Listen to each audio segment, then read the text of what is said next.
Mahabharat podcast episode 33 में आपका स्वागत है। लास्ट एपिसोड में हमने देखा कि अर्जुन ने किस तरह से अपनी प्रतिज्ञा पूरी करते हुए जयद्रथ को मृत्यु के घाट उतार दिया। सामान्यतः इस समय सूर्यास्त हो चला था और पूरी सेनाएं थक चुकी थी, तो युद्ध को रोका जाना चाहिए था, लेकिन यह युद्ध पहली बार रात को भी चला। पांडव और कौरवों दोनों ने मशालों के उजाले में युद्ध करने का निर्णय किया। रात्रि के अंधकार में लड़ना आसान नहीं था। जगह जगह आग और मशालों की रोशनी में डरावना माहौल बन गया था। दुर्योधन स्वयं अग्नि मशाल हाथ में लेकर पांडव सेना पर टूट पड़ा। अंधेरे का लाभ उठाकर कौरव वीर और भी उग्र हो गए। उनकी क्रूरता बढ़ चली। अचानक हमलों से पांडव सेना में खलबली मच गई। रात में दिशाएं समझना कठिन हो रहा था और कौरव हथियार निर्दयता से चला रहे थे, इसीलिए कई सैनिकों ने भागने का प्रयास किया। द्रोणाचार्य ने भी अपनी क्षमता से अधिक हिंसक होकर आक्रमण करना शुरू किया। वे उस रात किसी भी कीमत पर पांडवों को तोड़ना चाहते थे। द्रोण की तलवार और बाण चारों ओर से रक्त की वर्षा करने लगे। उन्होंने पांडव पक्ष के एक प्रमुख सहयोगी राजा शिबी को मार गिराया। कौरव सैनिकों में यह देख उत्साह बढ़ गया। पांडव पक्ष को अनिष्ट आशंका हुई। यदि रात भर ऐसा चलता रहा तो हानि बहुत होगी। पांडवों ने भी जवाबी वार किए। भीमसेन ने भीषण क्रोध से दुर्योधन के कुछ निकट संबंधी राजकुमारों को खोज खोज कर मारना शुरू किया। अंधकार में भीमसेन छलांग लगाकर सीधे कौरव योद्धाओं पर टूट पड़े थे। उन्होंने मात्र अपने हाथों से ही लड़ते हुए दुर्योधन के दो भाइयों की पसलियां तोड़कर उन्हें वहीं मार डाला। रक्त रंजित अंधेरे युद्ध में अब तक ज्ञात सभी नियम टूट चुके थे।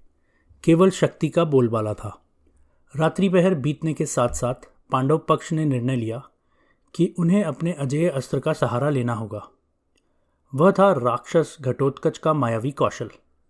युधिष्ठिर ने भीम को संकेत दिया कि अब घटोत्कच को खुला छोड़ दिया जाए। दिन में घटोत्कच ने अल्प समय के लिए लड़ाई की थी, पर रात तो उसकी शक्ति का क्षेत्र था। रात्रि के अंतिम भाग में जब अंधकार गहराया, भीमपुत्र घटोत्कच मानो काल रात्रि बनकर कौरवों पर टूट पड़ा। संध्या काल बीतते ही राक्षसों की मायावी शक्तियां कई गुना बढ़ जाती हैं, यह सभी को पता था। घटोत्कच ने झटपट अपने आकार को दुगना तिगुना कर लिया और विकराल रूप धारण करके युद्धभूमि में ऐसी गर्जना की कि कौरव सैनिकों के हृदय कांप उठे। घटोत्कच सबसे पहले उस समय कौरव सेना में कोहराम मचा रहे अश्वत्थामा के सामने जा पहुंचा। उन्होंने अश्वत्थामा पर असंख्य बाण और भाले एक साथ छोड़े। अश्वत्थामा वीरता से लड़े और कई मायावी शक्तियों को उन्होंने नष्ट कर दिया। उन दोनों में रात के अंधेरे में भीषण द्वंद्व चला। इतने में ही आचार्य द्रोण, जो उधर पास ही में लड़ रहे थे, ने एक घातक अवसर देखा। उन्होंने घटोत्कच के पुत्र अंजन पर्वा को, जो कि राक्षसों की एक टुकड़ी लेकर युद्धरत था, उसे एक ही प्रहार में मार गिराया। भीमपुत्र घटोत्कच ने अपनी आंखों के सामने अपने बेटे को धराशायी होते देखा। उनका क्रोध आसमान छू गया। उन्होंने अश्वत्थामा पर और विकराल मायावी शक्तियों से हमला बोल दिया। एक ही क्षण में घटोत्कच ने भयानक अंधेरा पैदा किया और आसमान से अनगिनत तलवारें, बर्छे, गदा, चक्र, अग्निबाण आदि अश्वत्थामा पर वर्षा करने लग गए। किंतु अश्वत्थामा ने अद्वितीय साहस दिखाया। उन्होंने अपने शस्त्र कौशल से उस काल मेघ को छंटा डाला और सभी अस्त्रों को नष्ट कर दिया। अश्वत्थामा के प्रतिकार से स्वयं घटोत्कच भी चकित रह गए। फिर अश्वत्थामा ने पलटवार किया। वे अग्नि के समान प्रज्वलित होकर राक्षसों के दल पर टूट पड़े। उस क्रुद्ध ब्रह्मर्षि पुत्र ने एक के बाद एक कई राक्षस सैनिकों का संहार कर दिया। यहाँ तक कि द्रुपद के पुत्रों और कुंती भोज के पुत्रों, दो प्रमुख पांडव सहयोगी राजकुमारों को भी अश्वत्थामा ने मार गिराया। यह देखकर पांडव सेना हतप्रभ थी। अश्वत्थामा तो अपने पिता से भी अधिक घातक सिद्ध हो रहे थे। घटोत्कच कुछ देर के लिए अश्वत्थामा से सीधे टकराने से हट गए, क्योंकि उन्हें अनुभव हुआ कि अभी अश्वत्थामा के रोष का सामना करना सही नहीं है। युद्ध अपने चरम पर था। इधर भीमसेन ने अपने सामने आए कौरवों के एक और दल पर धावा बोल दिया। सोमदत्त, जो कि भूरिश्रवा के पिता थे, अपने पुत्र की मृत्यु पर पांडवों से बदला लेने आए थे। भीम ने उन पर गदा से आघात करके उन्हें बेहोश कर दिया। सोमदत्त के सहायक वृद्ध योद्धा ब्राह्मीक, जो कि कौरवों के पितामह भी थे, वो आए, लेकिन भीम ने आव देखा न ताव। एक प्रचंड वार से ब्राह्मीक का सिर धड़ से अलग कर दिया। 100 साल के पराक्रमी ब्राह्मीक भीम के हाथों मारे गए। इसके बाद भीम ने इसी आवेश में 10 और धृतराष्ट्र पुत्रों को ढूंढ ढूंढ कर मौत के घाट उतार दिया। साथ ही कर्ण के एक भाई वृषरथ को भी भीम ने समाप्त कर दिया। ऐसा प्रतीत हो रहा था कि उस काली रात में भीम यमराज का रूप धरे कौरव वंश का संहार करने पर उतारू हैं। द्रोणाचार्य ने लड़ते लड़ते अनुभव किया कि पांडव दल को पूरी तरह तोड़ना आसान नहीं है, क्योंकि वे अभी भी दृढ़ता से टक्कर दे रहे थे। उन्होंने एक बार फिर अपना ध्यान युधिष्ठिर की ओर लगाया। द्रोण ने संकल्प किया कि अब की बार वे युधिष्ठिर को अवश्य बंदी बनाएंगे। उन्होंने एक साथ कई दिव्यास्त्रों को याद करके पांडवों की ओर छोड़ना शुरू किया।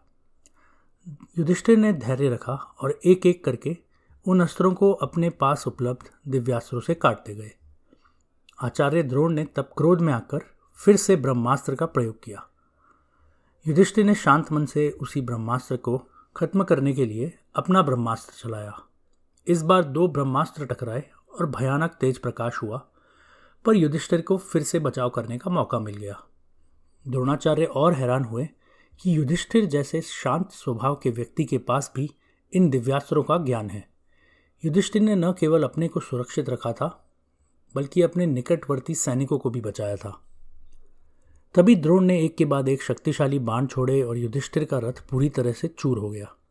युधिष्ठिर एक बार फिर पैदल हो गए और सहदेव ने आकर उन्हें अपने रथ में बिठा लिया। कौरव सेना खुशी से गर्जना करने लगी। उन्हें लगा कि युधिष्ठिर अब पकड़े जा सकते हैं, लेकिन तभी पांडव पक्ष से एक और बदलाव हुआ। कर्ण कुछ समय के लिए रण से हटके अपने शिविर में गए थे। वहां उन्हें ज्ञात हुआ कि उनके द्वारा संभाल के रखा गया अमोघ अस्त्र इंद्र से प्राप्त वस्वी शक्ति अब तक सामने नहीं आई है। यह वो शक्ति थी जिसके एक ही बार उपयोग किया जा सकता था और उससे जो प्रहार होता उसका शिकार अवश्य मरता। कर्ण ने सोच रखा था कि वो इस शक्ति से अर्जुन का वध करेंगे।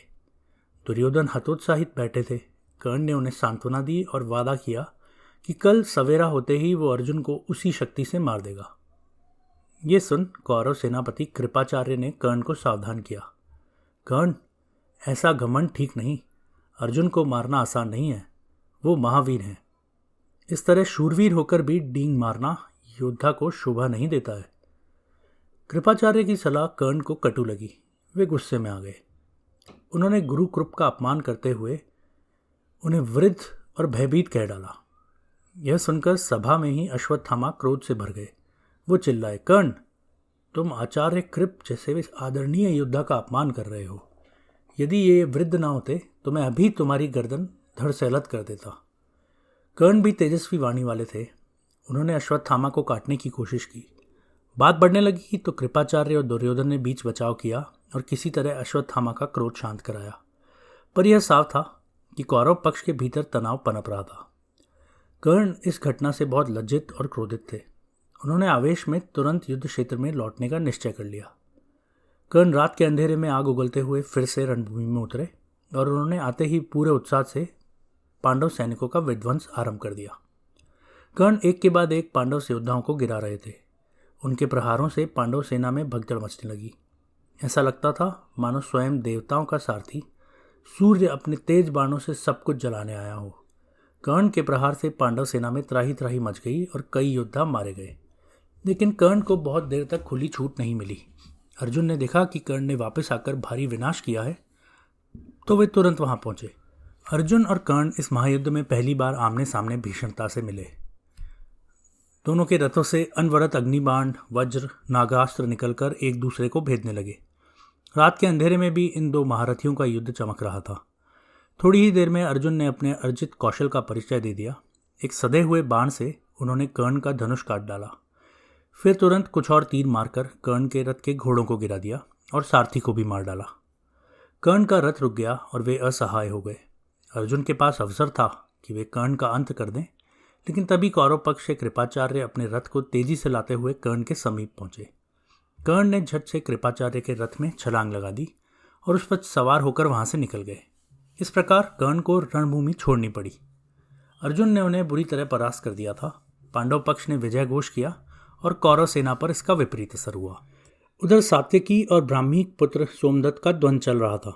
सोमदत्त ने सात्यकी को जोरदार टक्कर दी थी और सात्यकी का धनुष तोड़ दिया था। सात्यकी ने तुरंत नया धनुष लेकर पलटकर आक्रमण किया। उन्होंने सोमदत्त पर ऐसे तीर दागे कि अंततः सोमदत्त का रक्षा कवच भेद गया और एक बाण उनकी छाती में घुस गया। पराक्रमी सोमदत्त गिर पड़े और वीर गति को प्राप्त हुए। सात्यकी ने अपने पिता के शत्रु का अंत करके हर्ष से जयकार की। इस बीच रात काफ़ी बीत चुकी थी, पर युद्ध ना रुका। चारों तरफ मशालों और रथों के तोड़फोड़, हाथियों की चिंगाड़ और मृतकों की करुण चित्कार से वातावरण भयानक बन चुका था। दोनों सेनाएं लगभग टूटने वाली थी, थकी हुई और भयभीत। इतने में अर्जुन ने स्थिति को समझते हुए दोनों पक्षों के सेनापतियों को संबोधित करके ऊंचे स्वर में कहा, रात्रि का पहर अत्यधिक बीत चुका है। ऐसी अंधेरी रात में युद्ध करना ना आपके हित में है ना हमारे। थोड़ी देर विराम देकर चंद्रमा के उजाले या प्रातःकाल में युद्ध का नवीनीकरण करते हैं। सैनिक बहुत थक चुके हैं। यदि आराम नहीं मिला तो युद्ध करने योग्य ही नहीं रहेंगे। श्री कृष्ण ने भी अर्जुन के सुझाव का समर्थन करते हुए अपना शंख बजाया, मानो युद्ध विराम की घोषणा कर रहे हों। कौरव पक्ष के सेनानी भी समझ रहे थे कि सैनिकों की हालत खराब है और बिना रुके लड़ने पर उनकी अपनी सेना ही गिर जाएगी। फिर दुर्योधन और द्रोणाचार्य ने भी संकेत दिया कि कुछ समय के लिए लड़ाई रोकी जाए। अभी हमने देखा कि रात्रि का आधा युद्ध हो चुका है, पर ऐसा नहीं सोचिए कि ये युद्ध खत्म हो चुका है। आने वाले एपिसोड में हम देखेंगे कि रात्रि युद्ध का आगे क्या होता है। सुनने के लिए धन्यवाद।